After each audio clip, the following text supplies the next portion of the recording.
Hello. Welcome back to the evening read aloud of My Father's Dragon by Ruth Stiles Gannett.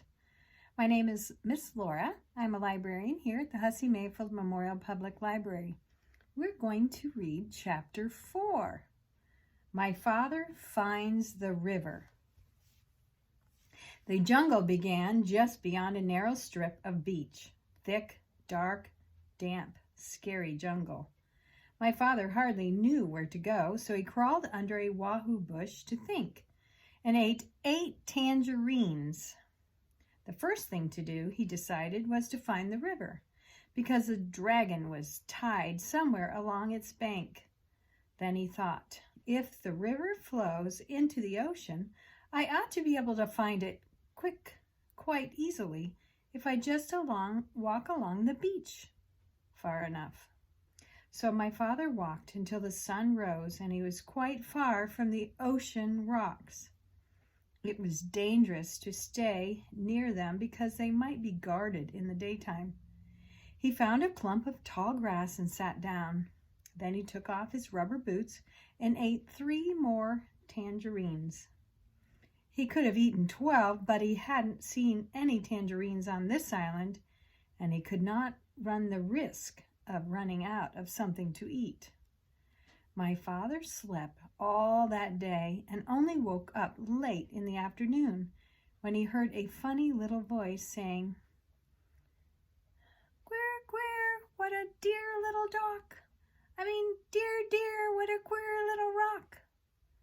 My father saw a teeny paw rubbing itself on his knapsack.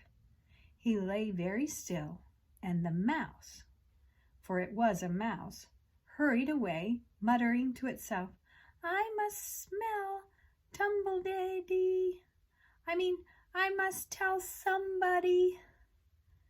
My father waited a few minutes, then started down the beach because it was almost dark now, and he was afraid the mouse really could tell somebody. He walked all night, and 2 scary things happened. First, he had just had to sneeze, so he did, and somebody close by said, "Is that you, Monkey?" My father said, "Yes." Then the voice said, "You must have something on your back, Monkey." And my father said, "Yes," because he did. He had his knapsack on his back. "What do you have on your back, Monkey?" asked the voice. My father didn't know what to say, because what would a monkey have on its back, and how would it sound telling somebody about it if he didn't have something? Just then another voice said, "I bet you're taking your sick mother to the doctor's."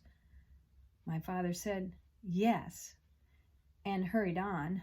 Quite by accident, he found out later that he had been talking to a pair of tortoises.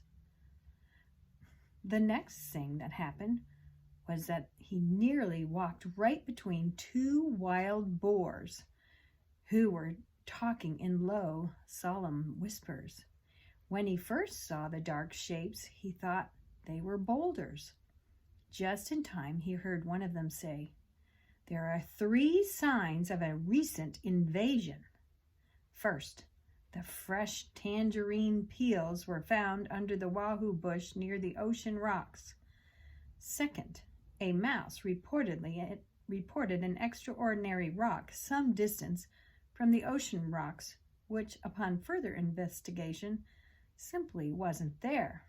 However, more fresh tangerine peels were found in the same spot, which is the third sign of the invasion.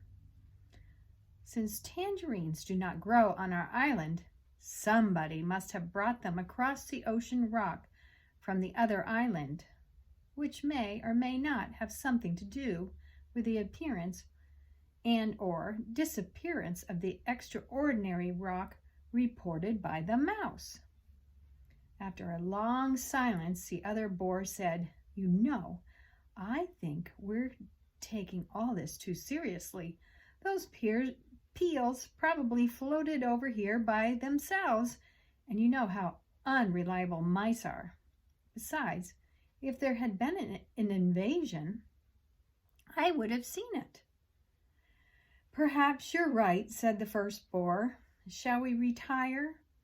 Whereupon they both trundled back into the jungle. Well, taught my father a lesson. After that, he saved all his tangerine peels. He walked all night and towards the morning came to the river. Then his troubles really began. See you tomorrow night for the next installment of My Father's Dragon. Good night.